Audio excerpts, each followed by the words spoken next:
안녕하세요. 열린민주당 대표 김상균입니다. 오늘은 당원 초대석 두 번째 시간 우리 김정은 당원님 모시고 이야기 좀 나눠보도록 하겠습니다. 인사 좀 부탁드리겠습니다. 네, 안녕하세요. 열린민주당 당원 김정훈입니다. 네, 반갑습니다. 뭐 많은 분들이 아시고 계실 겁니다. 워낙 또 유명하신 당원이라서 일단은 뭐 공통된 질문을 제일 먼저 여쭙게 되는데 열린민주당은 어떻게 입당하시게 되고 열린민주당에 대해서는 어떻게 평가하시는지 한번 좀 듣고 싶은데요. 열린민주당 입당이라기보다는 창당에 네. 같이 참여를 했었죠. 그렇죠, 네. 당연히 계속 존속되어야 할 열린민주당이 합당이 되면서 시대 정신에 맞지 않다. 다시 열린민주당이라는 이런 진보 정당이 있어야 된다라는 생각 가지고 끝까지 반대했던 분들하고 같이 네네. 의기투합해서 시작을 했습니다. 예. 네, 그래서 그렇죠. 저희 김정은 당원님 같은 경우에는 저도 처음 뵀었던 게 지난 열린민주당 합당과 관련돼서 찬성 반대 토론이 진행이 됐었죠. 그때 이제 반대로 나섰던 그 3명 중에 한 분이 우리 김정은 당원님이십니다. 김정은 당원님의 말씀을 듣도록 하겠습니다. 네, 안녕하십니까. 앞에 정봉주 의원님이 제 정면에 계셔서 저희 열린민주당을 만들어 주셔서 너무 감사드리고요. 열린민주당 당원이라는 것을 누구보다도 더 자랑스럽게 생각하면서 살고 있는 대한민국에서 가장 지금 힘든 시기를 겪고 있는 자영업자 김정훈입니다. 제가 예전에 안산에서 산 적이 있었는데 그때 아마 정봉주 의원님도 아실 거예요. 그 열린 우리당 출신의 임종인 의원님이라고 제가 그분 이제 선거를 많이 도와드렸었는데 그때 반대 경선했던 사람이 김영환입니다. 쓰레기 중에 상쓰레기죠. 그런 인간한테 한 번도 못 이기셨어요. 계속 김영환이 배지를 달다가 나중에 이제 안철수 따라갔지만 그게 민주당입니다. 그리고 양양자 그리고 김홍걸, 이상직 이런 의원들이 아직도 배지를 다는 당이 민주당입니다. 우리가 열린민주당에 환호하고 열광했던 이유는 투명성, 공정성, 깨끗함입니다. 그거를 다시 버리고 다시 민주당과 합치려 한다는 생각은 너무나 아쉽고요. 우리 당원들의 보통 생각도 그러리라 생각을 합니다. 우리가 다시 가슴 뜨거웠고 열광했던 그 시절을 다시 한번 만들어 주시기 바랍니다. 이상입니다. 그리고 뭐 말씀하신 것처럼 이제 창당하는 과정에서도 큰 도움 주셨고 물론 많은 분들이 함께 해주셨지만 또 앞에 나서서 또 열심히 도와주신 당원분이라서 혹시 모르시고 계신 분들 있으시다라고 하면 다음번에 혹시라도 집회에서 보게 되면 꼭 감사의 인사 또 나눌 수 있었으면 좋겠습니다. 근데 열린민주당이 그럼 왜 필요하다라고 생각을 하시나요? 그때 찬반 토론회 때 제가 네. 최강욱 당대표에게 끝까지 얘기한 게 이제는 우리가 과거 노회찬 의원이 살아 계셨을 때 제대로 된 정의당 네. 그 길을 우리가 이제는 가야 한다. 네. 아까 열린민주당은 제가 당원들에 의해서 만들어지는 당인데 열린민주당이야말로 진정한 미래라고 봅니다. 아까 미래가 없으시다고 그랬는데 우리의 미래는 열린민주당입니다. 우리가 옛날에 과거에 정의당을 미래로 생각한 적이 있습니다. 유일한 진보 정당이라고 생각을 했고요. 우리가 선생님, 개혁안 관련돼서만 국한에서 말씀해 주십시오. 주체하고 제대로 된 진보 정당의 역할을 할 수 있는 정의당의 길을 가야 한다라고 역설을 했었죠. 네네. 최강욱 대표님에게. 근데 전혀 들으시질 않으셔가지고. 근데 당장 내년 총선에 네. 만약에 일개 열린민주당이 그대로 존속을 했다면 네. 정말 어마무시한 파란을 일으켰을 거라고 봐요. 그렇죠. 정의당뿐만 아니라 훨씬 더 그걸 뛰어넘는 네. 지역 정당에서도 민주당 수박들을 밀어내고 엄청난 득표를 했을 거라고 네. 생각을 합니다. 네, 그렇죠. 참 아쉬운 부분이기도 하고 앞으로 우리 열린민주당이 그 위치를 차지하기 위해서 노력을 해야 될 부분인 것 같습니다. 뭐 개인적인 질문으로 한번 좀 넘어가 보도록 하겠습니다. 참 뭐 집회 활동도 열심히 하시고 이런저런 활동들을 많이 하셔서 대부분이 백수냐, 또 직업이 뭐냐 이렇게 궁금해하시는 분들 되게 많을 것 같아요. 하시는 일이랑 뭐 이런 거 좀 간단하게 좀 소개 좀 부탁드릴게요. 원래 하던 일이 많은데 이제는 전업 유튜브가 됐네. 네, 네. 제가 원주에 하고 있는 그 아델레이드 카페는 그대로 하고 있고요.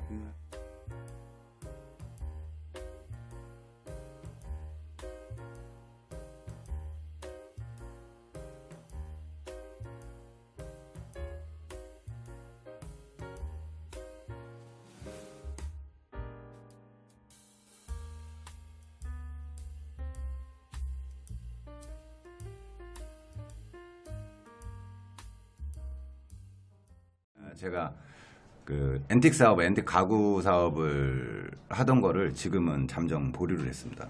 그 앤틱 가구 사업이다라고 하면 구체적으로 외국의 앤틱 가구를 수입해서 네. 유통하시는 네네. 일을 하고 계시는 거잖아요. 네네. 근데 잠정 중단하게 된 이유가 좀 있을까요? 일단 뭐 코로나 때부터 타격이 심했고요. 네. 그래서 매출도 상당히 줄은 상황이었고, 그리고 뭐 아시는 분들 아시겠지만 제가 또 멀쩡해 보여도 암 환자 아닙니까?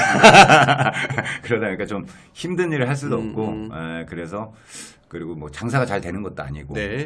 지금 우리나라 제가 봤을 때 저 같은 평생 자영업을 했던 사람들 절반 이상은 올해 안에 무너지지 않을까라는 생각이 들어요. 실제로 네. 전국경제인연합회 조사 결과 자영업자 69%는 사회적 거리두기 해제 이후 지난해보다 오히려 매출이 줄었다고 답했습니다. 재료비 상승과 임차료 부담 등이 매출 감소의 주된 원인으로 꼽혔습니다. 금리 상승으로 대출금 이자 부담이 커진 것도 큰 영향을 끼쳤습니다. 자금 사정을 살펴보면 평균 대출 금액은 9,970만 원으로 조사됐습니다. 평균 이자율은 지난해보다 2%포인트 오른 5.9%였는데 5명 가운데 1명은 이자율이 8% 이상인 고금리로 대출을 받은 것으로 나타났습니다.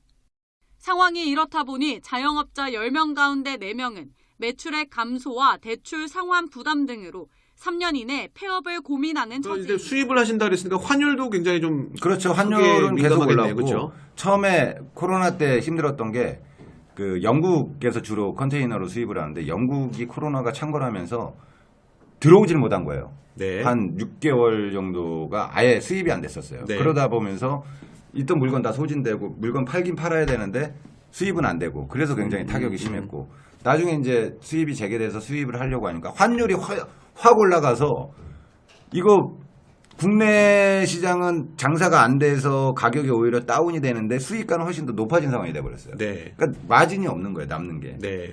그러니까 이러지도 저러지도 못하는 상황. 소기업 중앙회 조사 결과 중소기업 10곳 가운데 3곳은 고환율로 피해를 본 것으로 나타났습니다. 유형별로는 원자재 가격 인상에 따른 비용 증가가 78%로 가장 많았고 물류비와 거래처의 단가 인하 요구가 뒤를 이었습니다. 그다음에 또 가구 사업을 하시니까 배송을 하게 되면은 유류비가 또 엄청나게 올랐죠. 그렇죠, 그렇죠. 예. 그러니까 뭐 예전에는 뭐 가구 하나 팔아서 예를 들어 50% 마진이었다면 지금은 10%. 네. 예. 그 정도는 이거는 경영 안 하니만 조건이, 못하는 네. 안 하니만 못하는 상황이 돼 버리니까 그냥 뭐 카페만 앤틱 카페만 지금 하고 있는데 거기서도 그렇게 요즘 뭐 수입이 좋지는 않습니다. 네, 보통 이제 자영업 하시는 분들이 전반적으로 갖고 있는 문제점인 것 같아요. 그럼 우리 김정은 당원님께서는 뭐 정치 시사 방송도 하시고 평상시 말씀하시는 거 보면 어떤 정치에 대해서 굉장히 많이 알고 계시잖아요. 그러니까 정치에 대해서 관심을 갖게 된 계기나 아니면 또 언제부터 그렇게 뭐 관심을 많이 갖게 되셨어요?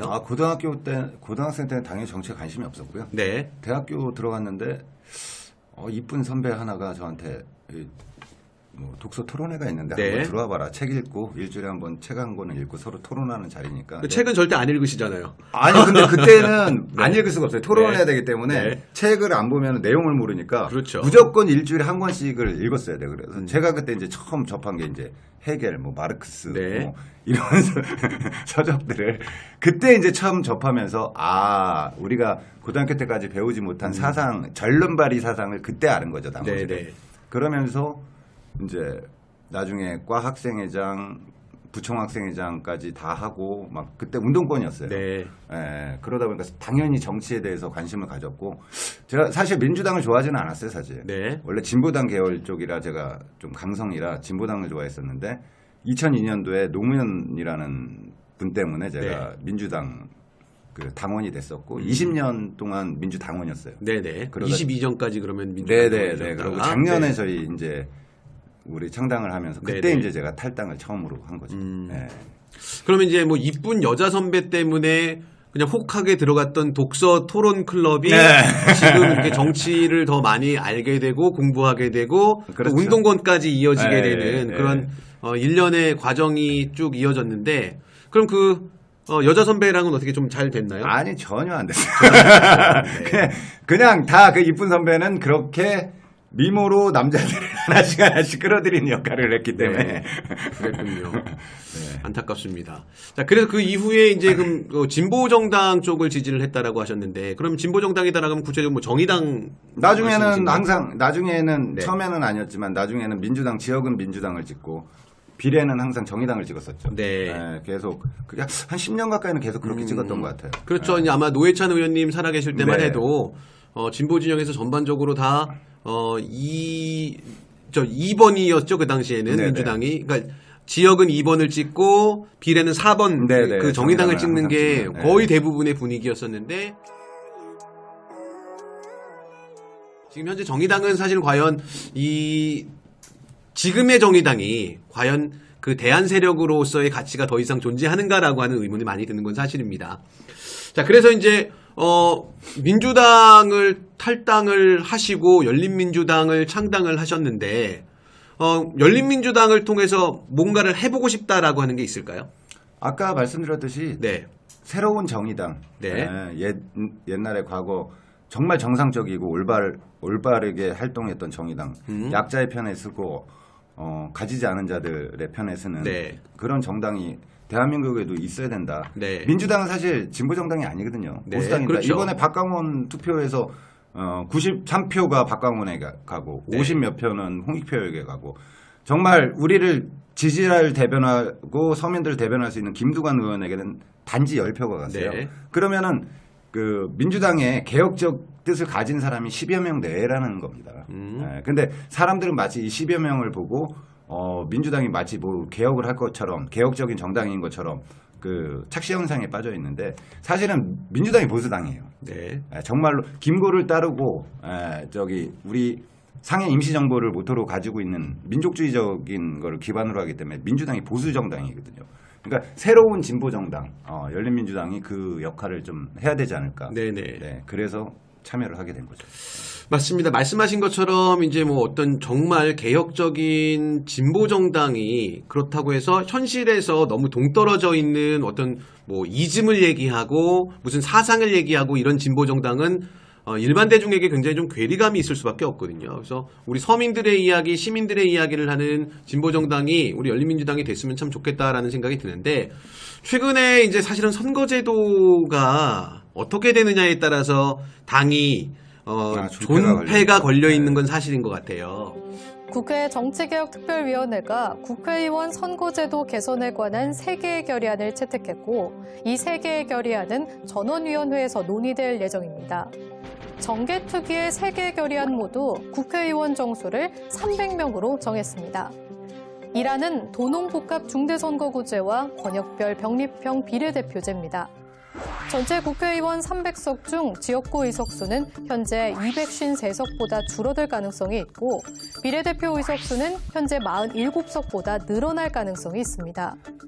도농복합 중대선거구제는 서울, 수도권 등 대도시의 경우 하나의 선거구에서 3명 이상 5명 이하의 지역구 의원을 선출하는 중대선거구제를 도입했고, 농산어촌은 인구, 행정구역, 지리적 여건, 교통, 생활문화권 등을 고려해 지금처럼 하나의 선거구에서 지역구 의원 1명을 선출하는 소선거구제를 혼용하는 것이 핵심입니다. 이란의 권역별 병립형 비례대표제는 전국을 6개 또는 17개 권역으로 나눠서 비례대표 의원 선거를 치르는 겁니다. 권역별 의원 정수는 권역별 인구수나 지역구 의석수 또는 인구 범위 2대1의 범위 안에서 수도권 외의 지역에 가중치를 부여해 각 당의 비례대표 의원 수를 배분하는 방식입니다. 헌법재판소의 결정에 따라 지역 선거구 간 인구 범위 2대1을 준수하되 농산어촌의 지역 대표성을 보장하고, 거대 선거구의 출현을 막기 위해 일정 면적 이상에 대해서는 인구 범위의 특례 기준을 마련한다는 조항을 두었습니다. 이 안은 개방명부식 대선거구제와 전국 병립형 비례대표제입니다. 개방명부식 대선거구제는 하나의 선거구에서 4명 이상 7명 이하의 의원을 선출하는 대선거구제를 제안하고 있는데요. 특히 대선거구제 앞에 개방명부식이라는 전제를 붙여 각 정당이 그 순위를 정하지 않은 후보자 명부를 제출한다고 정하고 있습니다. 유권자는 하나의 정당과 그 정당이 추천한 후보자 중 한 명을 선택해 해당 정당 기표란과 후보 기표란에 각각 기표할 수 있습니다. 지역구 의석의 배분은 각 정당의 득표 비율에 해당 선거구의 의석 정수를 곱해 산출하고 해당 정당이 배분받은 의석 범위 내에서 후보자의 득표 순에 따라 당선인을 결정하게 됩니다. 이 안의 전국 병립형 비례대표제는 현행과 같이 전국을 단위로 해 선거하고 비례대표 국회의원 의석의 배분 방식은 지역구 의석수와 상관없이 정당 득표율에 비례해 각 당의 비례의석을 배분하는 병립형 방식입니다. 3안은 소선거구제와 권역별 준연동형 비례대표제입니다. 국회의원 지역선거구제는 하나의 선거구에서 한 명의 국회의원을 선출하는 기존의 소선거구제를 유지하고 있습니다. 3안의 권역별 준연동형 비례대표제는 전국을 6개 권역으로 나누어 비례대표 국회의원을 선출하는 방식입니다. 권역별 의원 정수는 권역별 인구수나 지역구 의석수 또는 인구 범위 2대 1의 범위 안에서 수도권 외의 지역에 가중치를 부여해 배분한 뒤 비례대표 의석 중 일부를 권역 내 정당 득표율에 따라 나눠주는 준연동형 방식입니다. 그리고 논의되어야 할 사안으로 선거 결과의 비례성과 대표성을 위한 지역구 및 비례대표 의석 비율, 비례대표 공천 방식의 민주성, 투명성, 공정성 확보 방안, 비례대표 선거와 관련한 지역주의 완화 방안, 여성의 정치 참여 보장 방안, 위성정당 창당 방지 방안이 있습니다. 도농복합 중대선거구제와 권역별 병립형 비례대표제, 개방명부식 대선거구제와 전국병립형 비례대표제, 소선거구제와 권역별 준연동형 비례대표제, 이 3개의 안이 국회 정치개혁특별위원회의 결의안입니다. 그럼 뭐 바람직한 선거구제다라고 하면 어떻게 뭐 제안해 주실 그런 게 있을까요? 아, 저는 이번에 네. 지난번처럼 그대로 갔으면 좋겠어요. 그대로 갔으면 좋겠다. 제 바람입니다. 네. 사실 뭐 그대로만 간다고 해도 그러니까 지금 소선거구제, 중대선거구제 얘기가 나오는데 가장 중요한 핵심은 연동형 비례를 폐지하지 않는다라고 하는 게 골자가 돼야 되는데 더불어민주당도 그렇고 국민의힘도 그렇고 다른 부분에서는 동의하지 못하지만 그 연동형 비례대표제를 없애자는 거에서는 사실 속내가 똑같이 일치하고 있는 상황인 것 같거든요. 근데 소수정당으로 특히 원외정당이 이 사안에 대해서 할 수 있는 게 아무것도 없다라고 하는 게 지금 요즘에 용해인 의원만 그래도 우리의 목소리를 대변을 해주고 그렇죠. 민의를 뭐 대변을 하고 있더라고요. 당연히 네. 이제 한석짜리 소수정당이다 보니까 그동안의 의정활동을 잘했고 그러면 차기에 연동형 비례가 살아남는다라고 하면은 기본소득당이 조금 더 많은 의석을 확보할 확률이 높아지다 그렇죠. 보니까 그쪽에서는 목소리를 내고 있는데 뭐 거대 정당에서는 사실은 그렇게 크게 반응하지는 않는 것 같아요.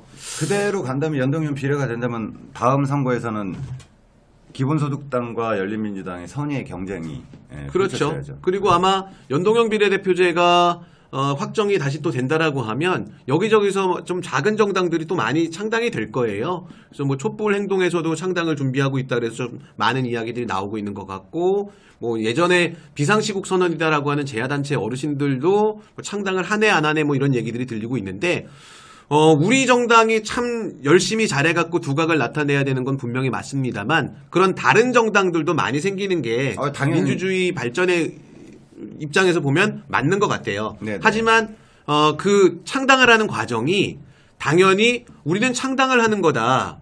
우리는 이러이러한 가치를 놓고서 당을 만들어서 뭐 국회에 진입하는 게 목표다라고 처음부터 이렇게 얘기를 해야지. 뭐 다른 목적인 것처럼 보였다가 나중에 창당을 한다라고 하면 결국 또 구설수가 나오고 그렇죠. 있는 것 같습니다. 네.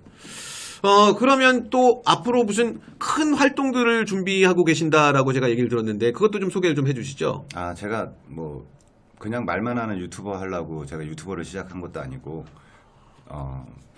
저는 항상 그 유튜버들을 보면서 그런 생각을 했어요. 말로만 세상이 바뀔까? 네. 행동을 해야 되지 않겠냐? 그래서 저는 분노하고 말하고 행동하고 그래서 처음에 제가 유튜브를 하면서 제안했던 일이 이제 현수막. 네. 개인 이름으로는 현수막을 걸 수 없으니 우리 열린민주당의 이름으로 해서 현수막을 전국에 한번 걸어보자. 해서 그게 어느 정도 지금 돼가고 있고요. 네. 회세와 내 국로 그들에게 찢기고 짓밟힌 사랑아 나 울지를 마라 너는 울지를 마라 지금은 가 되고 있고 그 다음에 제가 이번 주 일요일부터 5월 7일 일요일부터 한남동 앞에서 집회를 가집니다. 네. 제가 누차 촛불행동에 지금 이런 식의 방법으로는 눈도 깜짝 안 할 윤석열을 끌어내릴 수 없다. 실질적으로 윤석열에게 어떤 뭐 데미지라도 주려면 한남동 관저 앞에서 하는 게 맞다. 네. 라고 주장을 했었는데 받아들여지지가 않아서 네. 제가 따로 저와 뜻이 맞는 분들과 연대를 해서 이번 주 일요일부터 한남동 관저 앞에서 네. 그 위치가 딱 거기서 보면 관저가 보여요. 네. 거기서 윤석열이 우리가 시민들이 얼마나 분노했는지 우리의 분노를 보고 듣고 느낄 수 있게끔 그런 집회를 지금 계획하고 있습니다. 네. 그럼 집회를 주최하는 주최 측 어떤 집단의 이름이 정해졌나요? 평화회복 시민연대. 왜냐하면 평화회복 시민연대. 네, 지금 윤석열이 지금 한반도를 지금 전운을 감도는 지역으로 지금 만들고 있으니까 네. 다시 그 평화를 회복한다는 의미에서 네. 평화회복 시민연대.